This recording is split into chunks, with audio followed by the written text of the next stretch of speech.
चलो आज पढ़ते हैं हम लोग हाइड्रोकार्बन के बारे में। किसके बारे में पढ़ेंगे? हाइड्रोकार्बन। मैं आप लोग को 2 बेसिक क्लासेस पढ़ा चुका हूँ, पढ़ाया हूँ क्या? यस।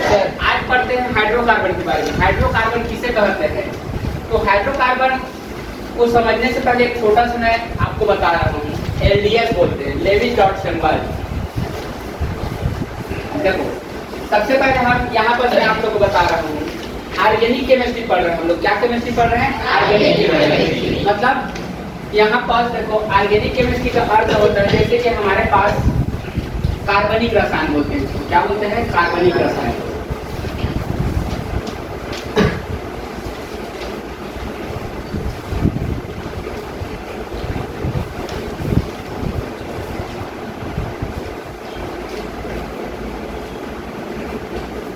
कार्बनिक रसायन ध्यान से देखते रहना। कार्बनिक रसायन किसे कहते हैं? हम यहाँ पर क्या ले लेते हैं? तत्व ले लेते हैं। क्या ले लेते हैं? तत्व। हाइड्रोजन,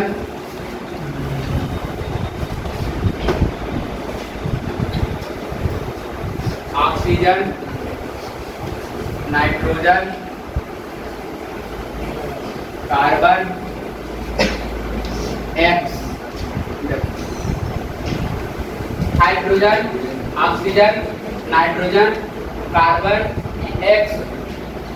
इन सभी तत्वों के बारे में पढ़ना ही क्या कहा जाता है?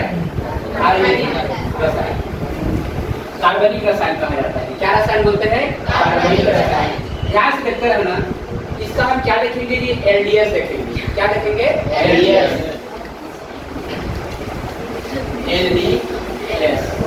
इसको इंग्लिश में बोला जाता है लेविस डॉट सिंबल। क्या बोलते हैं? Lewis dot symbol. अब यहाँ पर देखो लेविस डॉट सिंबल क्या होता है? ध्यान से देखते रहना।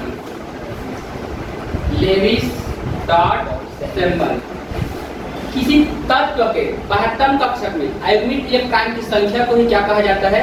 Levi's dot symbol. मैं लिखवा दे रहा हूँ यहाँ पर। किसी तत्व के 72 कक्षा में उपस्थित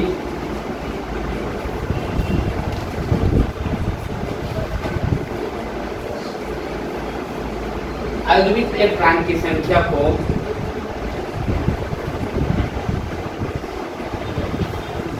आयनिक इलेक्ट्रॉन की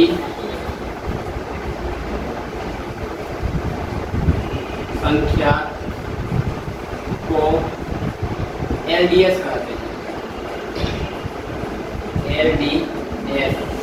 LDS का अर्थ है लेविस डॉट सिंबल। लुईस प्रतीक चिन्ह कहते हैं।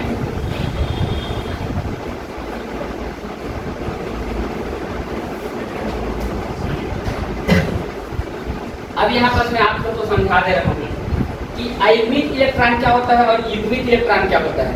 ध्यान से देखते रहना। अगर आपका इस रूप में रहता है, पेयर के रूप में, इस तरीके से पेयर के रूप में रहता है। पेयर का अर्थ होता है जोड़ा। पेयर का अर्थ क्या होता है जी? जोड़ा। अगर जोड़ा के रूप में है तो ये आपका क्या कहलाएगा? युग्मित इलेक्ट्रॉन कहलाता है। क्या इलेक्ट्रॉन कहलाता है? युग्मित। ये आपका क्या कहलाएगा? युग्मित।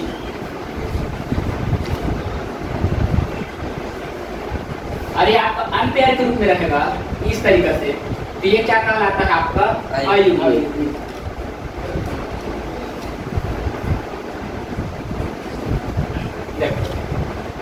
किसी तत्व के 72 कक्षक में उपस्थित आयनिक इलेक्ट्रॉन की संख्या को LDS कहते हैं।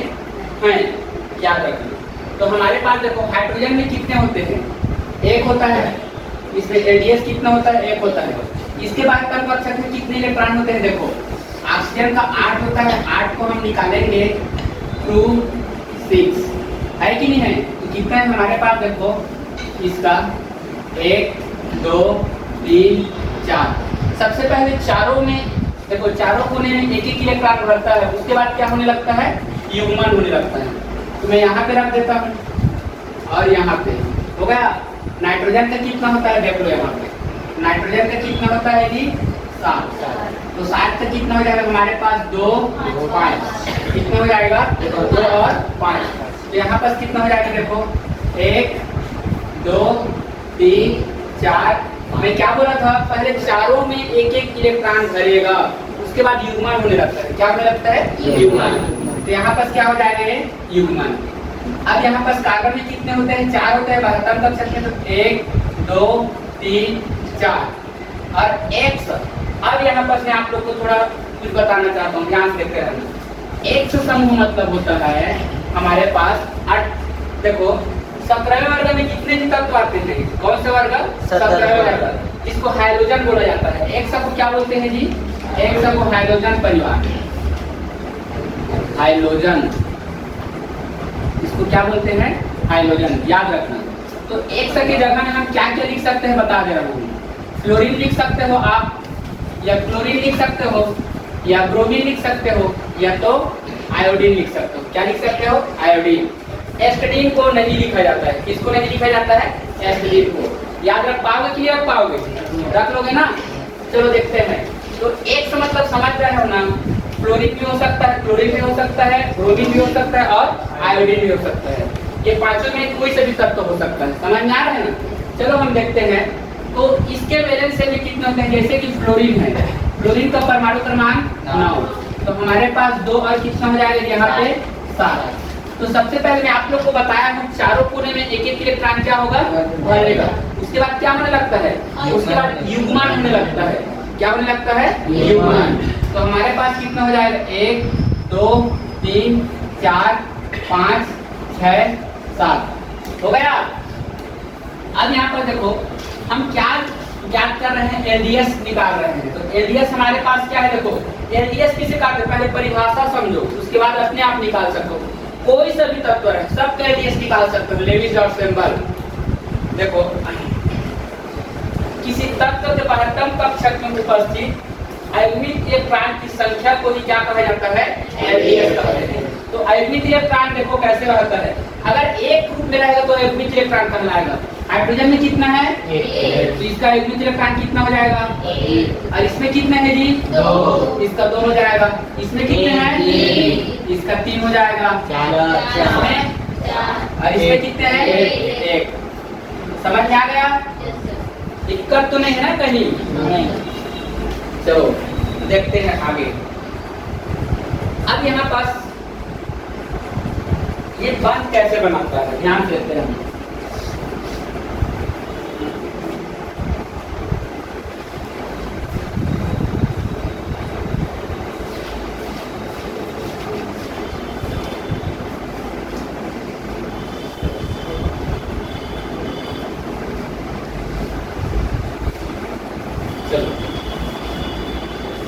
जैसे कि यहाँ पे हाइड्रोजन है, हाइड्रोजन में एक आयनिक इलेक्ट्रॉन है, तो कितना बंध बनाएगा जी 1 बंध। यहाँ पर देखो ऑक्सीजन में, ऑक्सीजन में 1 2 3 4 5 6, तो इधर से एक बंध बनाएगा और इधर से एक बंध।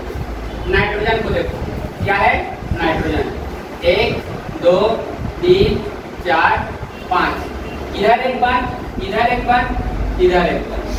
समझ में आ रहा है ना। मतलब नाइट्रोजन में टोटल कितने बंध बनेंगे, 3 बंध। अब यहाँ पे कार्बन देखो, कार्बन का कितना है 1 2 3 4, यहाँ पे एक बंध, यहाँ पे एक बंध, यहाँ पे एक बंध, यहाँ पे एक बंध। जैसे कि एक्स समूह है, कौन सा समूह है, एक्स। एक्स में कितने देखो 1 2 3 4 5 6 7, यहाँ पे कितने बंध बनेंगे, 1 बंध। जैसे कि मेरे को कार्बन का बंध पूरा करना है, ध्यान से देखते हैं। जैसे कार्बन का 1 2 3 4, कार्बन इस तरीका से है। तो देखो कार्बन को टोटल कितने बंध चाहिए, 4 बंध। 1 बंध 2 बंध 3 बंध 4 बंध। कितने बंध चाहिए, 4 बंध। अब यहाँ पर ध्यान से देखते रहो, 4 बंध चाहिए, तो इधर से एक हाइड्रोजन ले लेते हैं, क्योंकि हाइड्रोजन में तो सिंगल बॉन्ड बन रहा है, बन रहा है कि नहीं बन रहा है। तो इधर से एक बॉन्ड ले लिया, अब यहाँ से ले लेते हैं, यहाँ से भी क्या करेगा, ये एक बॉन्ड ले लिया, यहाँ से भी ये एक बॉन्ड ले लेगा, लेगा कि नहीं लेगा, और यहाँ से भी एक बॉन्ड ले लिया। मतलब इसको हम इस तरीके से लिख सकते हैं क्या, देखो यहाँ करके C है, ये C से डायरेक्ट कार्बन की, देखो यहाँ पर कार्बन से डायरेक्ट हाइड्रोजन कितने जुड़े हुए हैं, तो यहाँ पर क्या लिख सकता हूँ, H।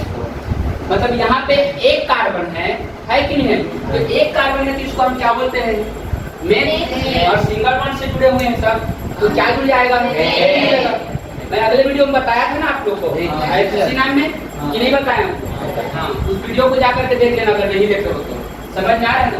तो इसको हम करेंगे तो यहाँ पे क्या हो जाएगा, देखो एक कार्बन को मेथ बोलते हैं, और उसके बाद क्या देखा जाता है जी, बंध देखा है, कौन सा बॉन्ड है, अगर सिंगल बॉन्ड है तो N जुड़ जाता है, डबल बॉन्ड है तो E जुड़ जाता है, और ट्रिपल बॉन्ड है तो सिंगल बॉन्ड है कि डबल बॉन्ड, मेथ है तो क्या हो जाएगा, मेथेन। वेरी गुड, ठीक, चलो आगे बढ़ते हैं ना, चल लिख लो।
देखो ध्यान से देखते रहना, हाइड्रोकार्बन देखते हैं, क्या देखते हैं, हाइड्रोकार्बन। इधर देखो हाइड्रोकार्बन,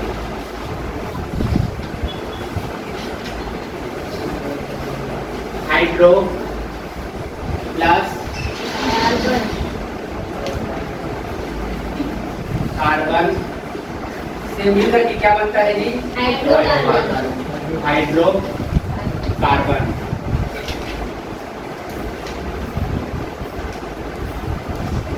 देखो ध्यान से देखते रहो, hydro plus carbon is equal to क्या होता है, हाइड्रोकार्बन। हाइड्रो का अर्थ होता है हाइड्रोजन, क्या होता है, हाइड्रोजन। चलो यहाँ पर देखते हैं, यहाँ पर हमारे पास क्या है जी, हाइड्रोजन H है, क्या है, H। अब यहाँ पर देखो हमारे पास ये क्या है, आपके पास कार्बन, क्या है आपका कार्बन। ध्यान से देखते रहो, और यहाँ पर मैं इसको रिएक्शन कराता हूँ, देखते रहो ध्यान से। परिभाषा एकदम इजी है हाइड्रोकार्बन का, हाइड्रो प्लस क्या है, carbon is equal to hydrocarbon. ध्यान से देखते रहो, हाइड्रोजन इससे क्या करेगा, संयोग करेगा। देखो एक चीज बता रहा हूँ, जैसे कि मान के चलो मेरे पास क्या है, ये दो चौक है, यहाँ पे एक चौक है, यहाँ भी एक चौक है, समझ में आ रहा है ना। अब ये दोनों चौक को आपस में मिला देता हूँ, मतलब दोनों आपस में सहयोग कर रहे हैं। देखो ये एक चौक है और ये एक चौक है कि नहीं है। अब मान के चलो इसको मैं इस तरीके से क्या कर रहा हूँ, मिला रहा हूँ, मिलाने के बाद क्या होगा, एक बड़ा चौक बना है कि नहीं बना है, कि नहीं बना है। तो इस तरीके से ये भी सहयोग करता है, समझ में आ रहा है, क्या करता है, सहयोग करता है। ये एक काम करना, यहाँ बस एक कार्बन ले रहे हैं कि नहीं ले रहे हैं, तो आप जानते हो कि कार्बन का नेचर क्या होता है, 4 बंध पूरा करता है कि नहीं करता है। तो यहाँ पास देखो 1 बंध, 2 बंध, 3 बंध, 4 बंध। एक कार्बन में कितने बंध पाए जाते हैं, 4। समझ में आ रहा है ना। तो देखो 4 बंध है, मतलब इसको कितने हाइड्रोजन की जरूरत है, 4 हाइड्रोजन की, है कि नहीं है। तो मैं यहाँ पे क्या कर सकता हूँ, लिख सकता हूँ क्या, यहाँ लिख सकता हूँ, यहाँ भी लिख सकते हैं, और यहाँ भी लिख सकते हैं। लिख सकते हैं कि नहीं लिख सकते हैं। अब यहाँ पर देखो हमारे पास इधर हाइड्रोजन की संख्या कितना हो गया, तो इधर भी तो 4 होनी चाहिए, समझ में आ रहा है ना। तो 4 हम कहाँ पे करेंगे जी, देखो यहाँ पे हम 4 कर सकते हैं क्या, नहीं। याद रखना अगर आपका गैस पे रहता है तब तो गैस है, तो हमेशा किस फॉर्म में रहता है? जैसे नाइट्रोजन N2 रहता है, ऑक्सीजन O2 रहता है, उसी प्रकार से हाइड्रोजन भी कैसे रहेगा जी? H2। क्योंकि ये गैस है ना, तो गैस का फॉर्म हमेशा क्या रहता है? H2 रहता है। यहाँ पे होगा। अब देखो इधर हाइड्रोजनों की संख्या टोटल कितने हैं हमारे पास? 4 हाइड्रोजन। कितने हाइड्रोजन है? 4। समझ में आ रहा है ना? इधर भी तो 4 होनी चाहिए कि नहीं? अब यहाँ पे 4 कैसे करेंगे, ध्यान से देखते रहो। अगर मैं यहाँ पे 2 कर देता हूँ, कितना कर देता हूँ? 2 कर देता हूँ। यहाँ पे सामने में तो है, मतलब ये 2 इसके साथ गुणा हो जाता है। क्या हो जाता है? गुणा। तो 2 2 ने 4, तो इसका कंप्लीट हो गया। अब इसको हम लिखना चाहेंगे तो इस तरीके से लिख सकते हैं 2H2 plus C equal to, हम इसको क्या लिख सकते हैं? CH4 लिख सकते हैं। अब यहाँ पर ध्यान से देखो, उसके बाद आप लोग लिखते रहना। पहले देखो समझ लो, बेसिक को समझो। अब मैं आपको बेसिक बता दे रहा हूँ। बेसिक समझने के बाद आप कोई से भी हाइड्रोकार्बन को संतुलित कर सकते हो। समझ में आ रहा है ना? जितने भी आपका हाइड्रोकार्बन है सबको संतुलित कर सकते हो। ध्यान से देखो, पहले मान के चलो, देखो हमारे पास हाइड्रोजन ये है, मैं आप लोग को बता चुका हूँ, तो हाइड्रोजन इस फॉर्म में रहेगा ही रहेगा। प्लस यहाँ पे कितना हो जाएगा? C। मान के चलो मैं यहाँ पे C2 ले रहा हूँ। कितना ले रहा हूँ? C2। तो एक काम करना, C2 ले रहे हैं तो यहाँ पे कितना कार्बन हो गया? 1 2 हो गया। अब यहाँ पर देखो 1 बन, 2 बन, 3 बन, 4 बन। क्योंकि आप तो इसका नेचर जान रहे हो जी, कार्बन में कितने बन चाहिए? 4। अब देखो हमारे पास 2 कार्बन के लिए कितने हाइड्रोजन चाहिए? 1 हाइड्रोजन। देखो जितने ज्यादा हाइड्रोजन कार्बन है, उस कार्बन की लंबी श्रृंखला बना देना एक चेन। समझ आ रहा है ना? यहाँ पे हाइड्रोजन जुड़ जाएगा, यहाँ जुड़ जाएगा, यहाँ जुड़ जाएगा, यहाँ जुड़ जाएगा, और यहाँ और यहाँ। हो गया? हुआ है कि नहीं हुआ है? हो गया। तो अब देखो हमारे पास इधर हाइड्रोजन की संख्या कितनी हो गई?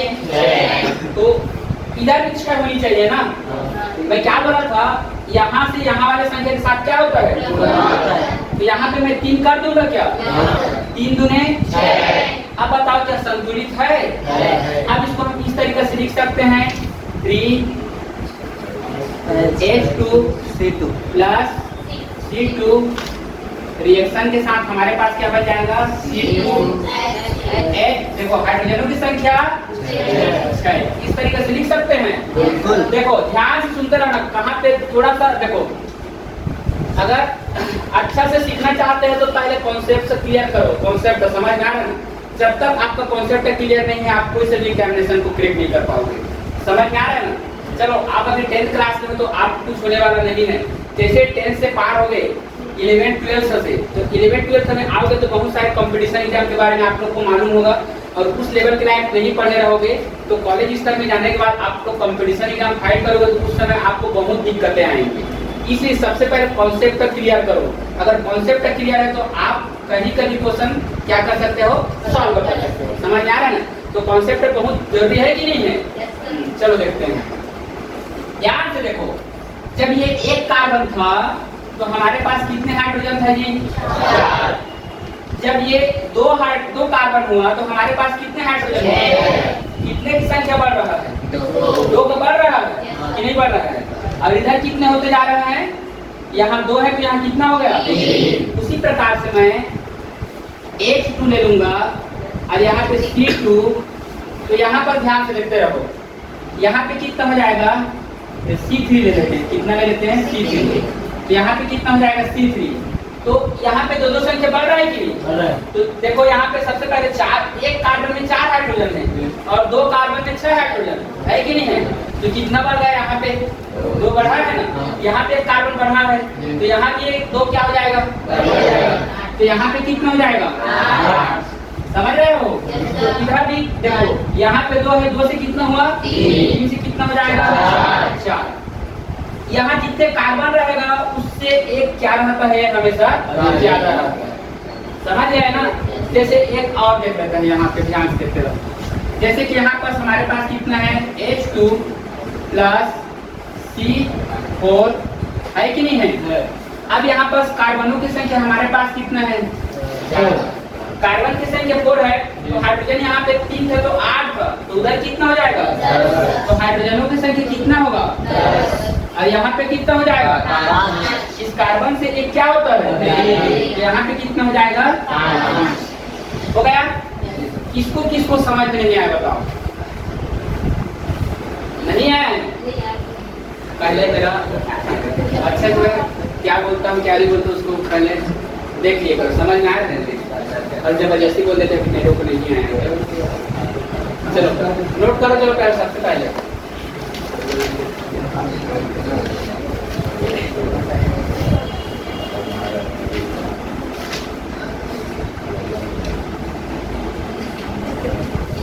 क्यों समझ में नहीं आ रहा है आपको,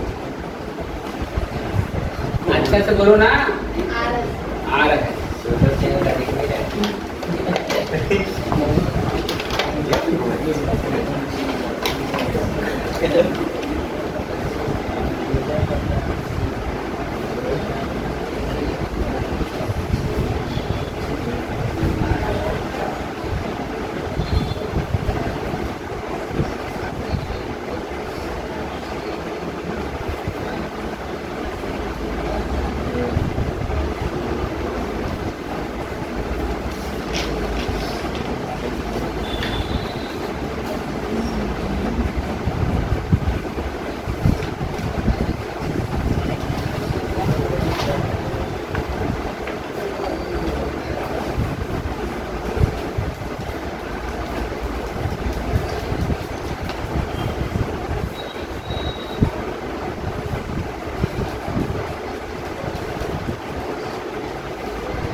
चलो आगे देखते हैं, मिटा दो।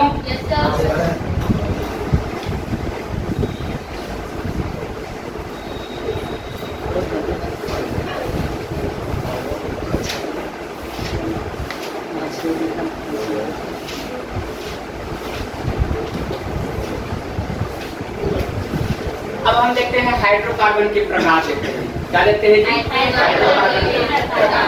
समझ में आ रहा है? यहाँ पर देखते हैं हाइड्रो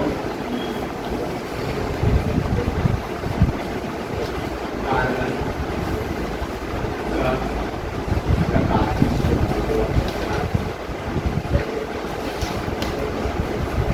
ध्यान से देखते रहना। क्या देखेंगे? हाइड्रोकार्बन का प्रकार। हाइड्रोकार्बन दो प्रकार के होते हैं। कितने प्रकार के होते हैं? दो प्रकार के। यहाँ पर देखते हैं कौन कौन से दो प्रकार के।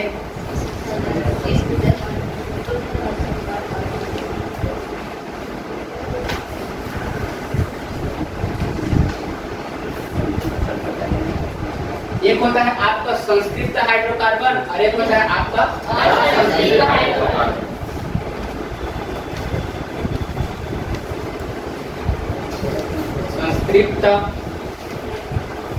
संतृप्त हाइड्रोकार्बन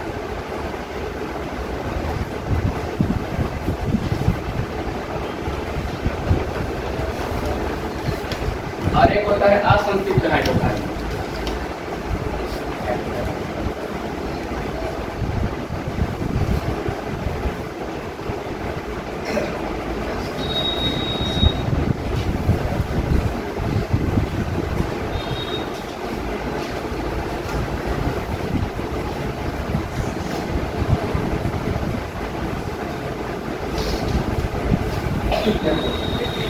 पहला होता है आपका संतृप्त हाइड्रोकार्बन और दूसरा होता है आपका असंतृप्त हाइड्रोकार्बन। ध्यान से देखते हैं।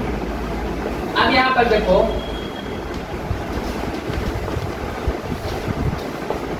अब इसको हम पहचान कैसे करेंगे, ध्यान से देखते रहो। आप कोई सा भी हाइड्रोकार्बन दे दिया रहेगा, समझ में आ रहा है ना, आप पहचान कैसे करोगे, समझ में आ रहा है। अब मान के चलो आपके पास हाइड्रोकार्बन दे दिया है, पूछ देगा कि कौन सा हाइड्रोकार्बन है करके, संतृप्त हाइड्रोकार्बन है कि असंतृप्त हाइड्रोकार्बन है। तो पहचानने का मैं तरीका पहले बता दे रहा हूँ, ध्यान से देखते रहो। संतृप्त हाइड्रोकार्बन में केवल सिंगल बॉन्ड ही बनता है। यहाँ पर देखो केवल क्या होता है जी, सिंगल बॉन्ड। देखो संतृप्त हाइड्रोकार्बन में केवल सिंगल बॉन्ड बनता है। कौन सा बॉन्ड बनता है? Single bond. सिंगल मतलब समझते हैं ना, एकल बॉन्ड। क्या बॉन्ड? एकल बॉन्ड। अब यहाँ पर देखो असंतृप्त हाइड्रोकार्बन में डबल बॉन्ड या ट्रिपल बॉन्ड, डबल बॉन्ड या ट्रिपल बॉन्ड बनता है।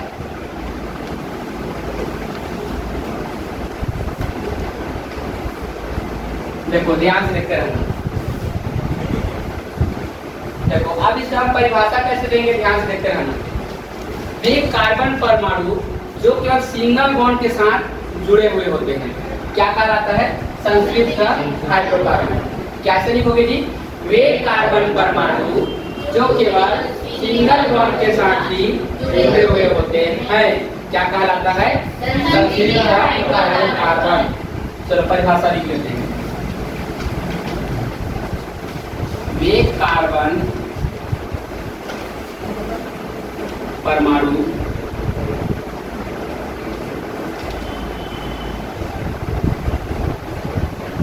जो केवल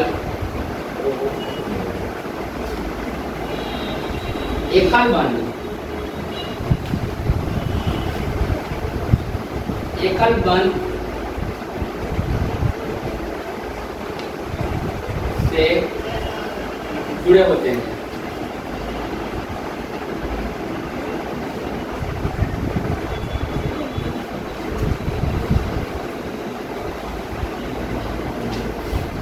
उसे संतृप्त हाइड्रोकार्बन कहते हैं।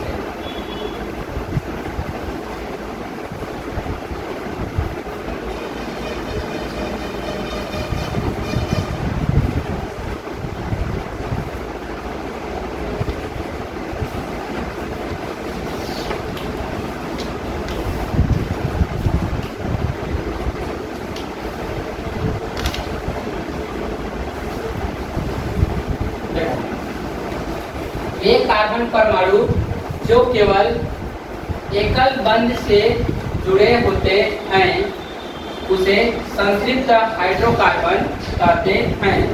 समझ में आ गया? उदाहरण के तौर पर देते हैं हम एग्जाम्पल। देखो मैं एक चीज और बता देता हूँ, कभी भी साइंस पढ़ते हो, अगर साइंस में परिभाषा भी पूछ दिया है कि धातु किसे कहते हैं और मान के चलो उस पर 2 नंबर है। कितने नंबर है? 2 नंबर है। और आप लिख कर क्या जाते हो? धातु किसे कहते हैं पूछते हैं। वे तत्व जिनमें स्वतंत्र इलेक्ट्रॉन होते हैं जो इलेक्ट्रॉन त्याग करके धन आयन बनाते हैं धातु कहलाता है, मेटल कहलाता है। अब बोल रहे हो उसमें 2 नंबर है। अब बोल रहे हो आकर की इधर पूरा बना करके आया हूँ, अच्छे से लिख करके आया हूँ और पता चल रहा है कि आपको उसमें केवल एक ही नंबर मिल रहा है। क्यों? क्योंकि आपने उसका उदाहरण पेश नहीं किया था। तो हमेशा याद रखना, कभी भी साइंस लिखते हो या लिखा करते हो तो उसका एग्जाम्पल देना अति आवश्यक है। अगर है तो, नहीं है तो बात की बात सही है, समझ में आ रहा है। परंतु जिस टॉपिक के बारे में लिखते हो उस टॉपिक के बारे में उदाहरण देना उचित रहता है साइंस में, तभी साइंस को कंप्लीट माना जाता है। क्या माना जाता है? कंप्लीट। अब हम एग्जाम्पल के तौर पर एक ले लेते हैं। जैसे कि यहाँ पर देखो CH कितना है जी? 4। CH4 में कितने बनते हैं? Single bond. देखो यहाँ से हाइड्रोजन जुड़ जाएगा, यहाँ से जुड़ जाएगा, यहाँ से जुड़ जाएगा और यहाँ से जुड़ेगा कि नहीं जुड़ेगा? जैसे कि यहाँ पर और देखो C2H5, यहाँ पर देखो इसको C2H6 है। यहाँ पर कितना हो जाएगा? H, यहाँ भी कितना हो जाएगा? H, यहाँ भी H, यहाँ भी H और यहाँ भी H। तो सब सिंगल बॉन्ड के साथ जुड़े हुए हैं ना, तो ये किस प्रकार का हाइड्रोकार्बन कहलाएगा जी? हाइड्रोकार्बन। और ये किस प्रकार का हाइड्रोकार्बन कहलाएगा? संतृप्त हाइड्रोकार्बन। कहलाएगा कि नहीं कहलाएगा? अब हम देखते हैं असंतृप्त हाइड्रोकार्बन के बारे में। वे कार्बन परमाणु वे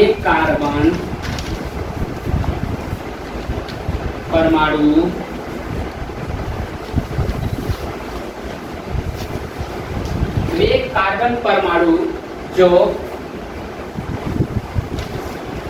द्विबंध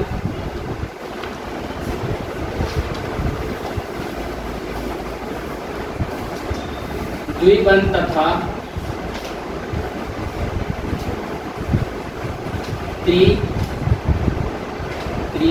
त्रिबंध, त्रिबंध मतलब तृतीय बंध, त्रिबंध के साथ जुड़े होते हैं।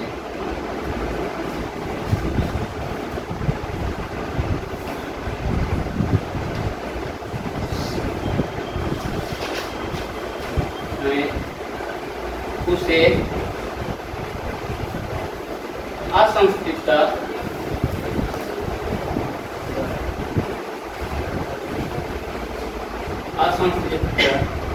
हाइड्रोकार्बन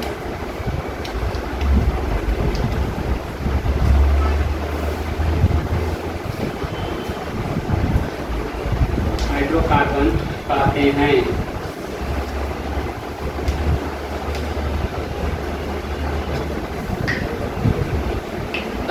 ध्यान से देखते रहो। इसका भी हम क्या बता देते हैं, उदाहरण। अब यहाँ पर देखो,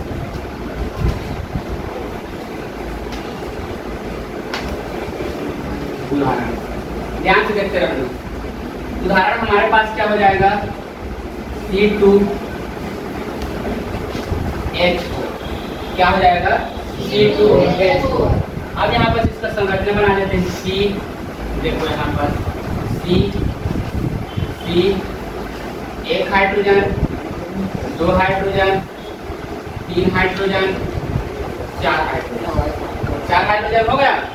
अब यहाँ पर देखो कार्बन में टोटल कितने बंध बनते हैं, 4 बंध बनते हैं। 1 बंध, 2 बंध, 3 बंध, 1 बंध और चाहिए ना, तो यहाँ बीच में जुड़ जाएगा। अब बताओ, कार्बन डबल बॉन्ड के साथ जुड़ गए ना, अब डबल बॉन्ड के जुड़ा है तो कौन सा हाइड्रोकार्बन बना देगा, हाइड्रोकार्बन बनेगा कि नहीं बनेगा, इस तरीके से होता है। नोट कर लो।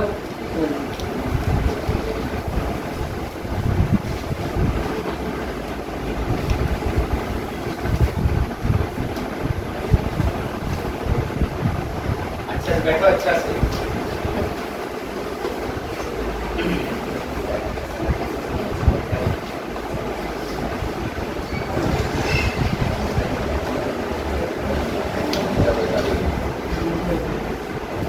चलो आज का क्लास यहीं पे क्या करते हैं, समाप्त कर देते हैं।